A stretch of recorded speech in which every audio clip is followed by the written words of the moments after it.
ये है अंटार्कटिका का ग्रीनलैंड, जिसका 80% हिस्सा बर्फ से ढका हुआ है। लेकिन इस एरिया की बर्फ के नीचे एक ऐसी चीज छुपी है जिसे हासिल करने के लिए पूरी दुनिया में जंग छिड़ी हुई है। अमेरिका, रशिया और चाइना, ये सभी मुल्क ग्रीनलैंड पर कब्जा करना चाहते हैं। अब सोचने वाली बात ये है कि इस एरिया में ऐसी कौन सी चीज छुपी है जिसे दुनिया के 3 बड़े मुल्क हासिल करना चाहते हैं। ये बात मैं आपको बता दूं कि यहाँ जो भी चीज छुपी है उसकी वैल्यू अमेरिका की टोटल जीडीपी से भी ज्यादा है। आखिर वो चीज क्या है, ये अमेजिंग इन्फॉर्मेशन आप जानोगे आज की इस वीडियो में, तो पूरी वीडियो वॉच कीजिएगा।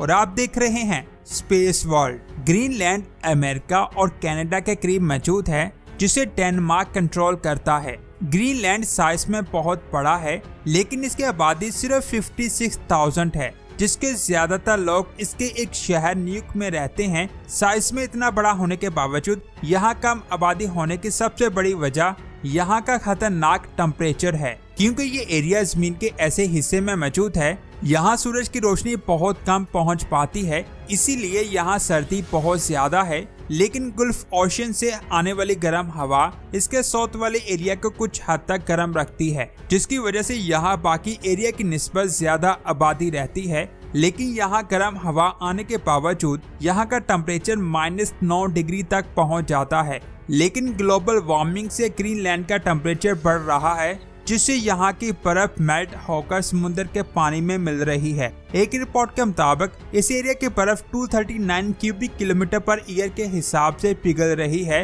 और ये रेट हर 5 साल बाद डबल हो रहा है। इस एरिया का साउथ वाला हिस्सा ज्यादा मेल्ट हो रहा है, क्योंकि एक तो यहाँ गर्म हवाएं आती हैं, उसके अलावा यहाँ सूरज की रोशनी बाकी एरिया की निस्बत ज्यादा आती है। एक रिपोर्ट के मुताबिक हर साल ग्रीनलैंड की 200 गीगाटन बर्फ पिघल रही है, और इस बर्फ का पानी हमारे समुद्र में शामिल हो रहा है। अगर ये सब ऐसे ही चलता रहा तो इस सदी के आखिर तक हमारे समुद्र का लेवल 37% ज्यादा हो जाएगा। साइंसदानों का तो ये भी कहना है कि कुछ ही 100 सालों में इस एरिया की सारी बर्फ पिघल कर समुद्र के पानी में शामिल हो जाएगी। अगर ऐसा होता है तो समुद्र मौजूदा लेवल से 7 मीटर ऊंचा हो जाएगा, जिसमें दुनिया के कई शहर पूरी तरह से डूब जाएंगे, जिसमें कराची भी शामिल है। नासा की रिपोर्ट के मुताबिक अंटार्कटिका की बर्फ पिघलने से इसका असर जमीन की रोटेशन स्पीड पर भी पड़ेगा, और इसकी स्पीड पहले से काफी कम हो जाएगी।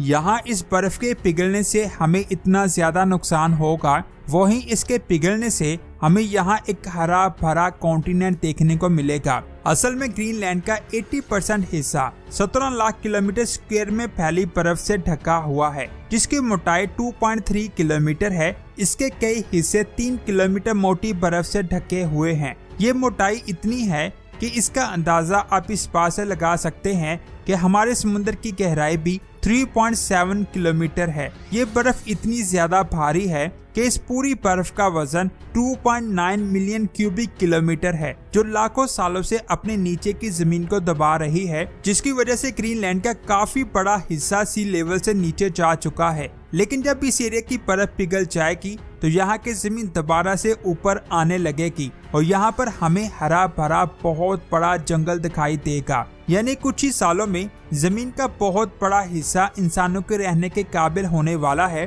1968 में एक अमेरिकन बॉम्बर 4 न्यूक्लियर बॉम्ब लेकर ग्रीनलैंड के ऊपर से गुजर रहा था, लेकिन अचानक उसके प्लेन के इंजन में आग लग गई, जिसकी वजह से पायलट ने ग्रीनलैंड के एक एरिया में क्रैश लैंडिंग की। जिसके बाद अमेरिका हरकत में आया और इसने डेनमार्क के साथ मिलकर यहाँ एक सर्च ऑपरेशन किया, जिसमें न्यूक्लियर बॉम्ब को तो फाइंड कर लिया गया, लेकिन इसके कुछ पार्ट्स अभी भी मिसिंग थे। ये पार्ट्स बहुत ज्यादा खतरनाक थे, जिन्हें आज तक फाइंड नहीं किया गया। इसके अलावा 1942 में वर्ल्ड वॉर 2 के दौरान अमेरिका का एक जंगी जहाज ग्रीनलैंड में क्रैश हो गया। इसमें मौजूद लोग तो बच गए, लेकिन वो जहाज वहीं रह गया। बाद में कई बार इस जहाज को फाइंड किया गया, लेकिन ये जहाज कहीं नहीं मिला। फिर 50 सालों तक इसे फाइंड करने के बाद 1992 में इसे फाइंड कर लिया गया, जो 268 फीट बर्फ के अंदर ढका हुआ था। इसे निकालने के बाद इसे दोबारा से रिस्टोर किया गया और एक बार फिर से इसने उड़ना शुरू किया। इन सब मिशन में यहाँ के कई एरियाज की बर्फ को स्टडी किया गया, जिसमें कई हजार फीट गहरी 50 मिलियन साल पुरानी बर्फ को भी स्टडी किया गया। जैसे कि मैंने आपको बताया, ये ग्रीनलैंड का 80% हिस्सा ऐसी ही बहुत पुरानी बर्फ से ढका हुआ है और ये 80% हिस्सा एक बंद तिजोरी की तरह है, जिसमें ऐसे राज छुपे हैं जिनके बारे में आप सोच भी नहीं सकते। 2014 में नासा ने अपनी रडार सैटेलाइट के जरिए इस एरिया का 3D मैप बनाया, जिसमें ऐसी चीजें दिखाई दी जिन्होंने दुनिया को हैरान कर दिया, जिसमें दुनिया की सबसे बड़ी घाटी भी शामिल है जो इस बर्फ के नीचे दफन है। साइंसदानों ने इसे ग्रीनलैंड ग्रैंड कैनियन का नाम दिया। उस बर्फ के नीचे दबी ये घाटी दुनिया की सबसे बड़ी घाटी यालंग से 254 किलोमीटर लंबी है। इस वक्त ये सी लेवल से बहुत नीचे है। जब इसके ऊपर से सारी बर्फ पिघल जाएगी तब ये घाटी फ्रेश वाटर से भर जाएगी, लेकिन ऐसा होने में कई 100 साल लग सकते हैं। इसके अलावा लाखों साल पहले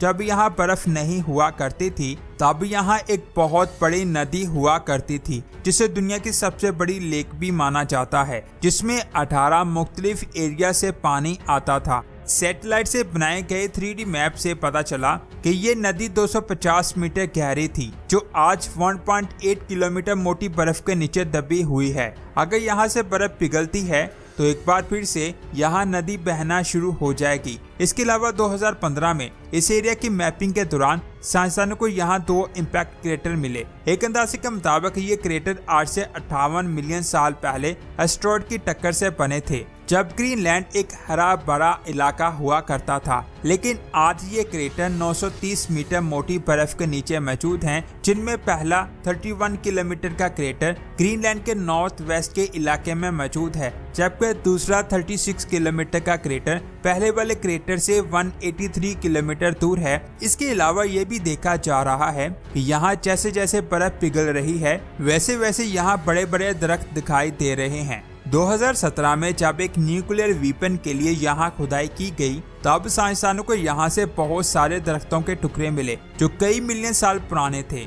ये इस बात का सबूत है कि आज से कई लाखों साल पहले यहाँ बहुत बड़ा जंगल हुआ करता था। आज भी इसके साउथ वाले एरिया में एक जंगल मौजूद है जो पहाड़ों से घिरा हुआ है। इसके अलावा इस एरिया के बर्फ के नीचे बहुत कीमती एलिमेंट्स मौजूद हैं जिन पर पूरी दुनिया की नजरें हैं। साइंसदानों के मुताबिक ग्रीनलैंड में 412 बिलियन बैरल हाइड्रोकार्बन ऑयल मौजूद है, जो पूरी दुनिया के ऑयल का 13% है। इसके अलावा यहाँ 30% नेचुरल गैसेस भी मौजूद हैं। ये दोनों एलिमेंट्स इस जगह को बहुत ज्यादा कीमती बनाते हैं। इसके अलावा यहाँ ऐसे कीमती एलिमेंट्स भी मौजूद हैं जो आज की मौजूदा टेक्नोलॉजी में इस्तेमाल होते हैं। ग्रीनलैंड के अलावा सबसे ज्यादा कीमती एलिमेंट्स चाइना में मौजूद है, जिनके जरिए वो आज एक सुपर पावर मुल्क बनने जा रहा है। इसी चीज को देखते हुए अमेरिका ने डेनमार्क को पैसे देकर ग्रीनलैंड को खरीदने की कोशिश की, लेकिन डेनमार्क ने इस कीमती एरिया को बेचने से इनकार कर दिया। लेकिन फिर भी अमेरिका, चाइना और रशिया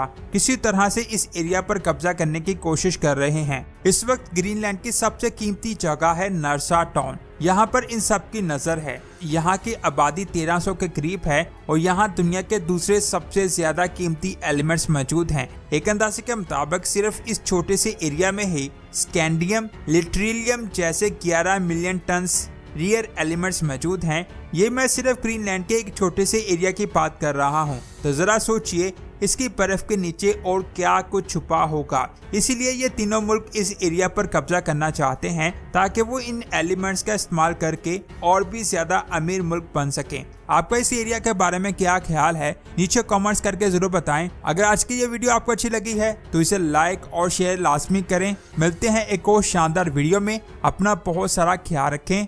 अल्लाह हाफिज।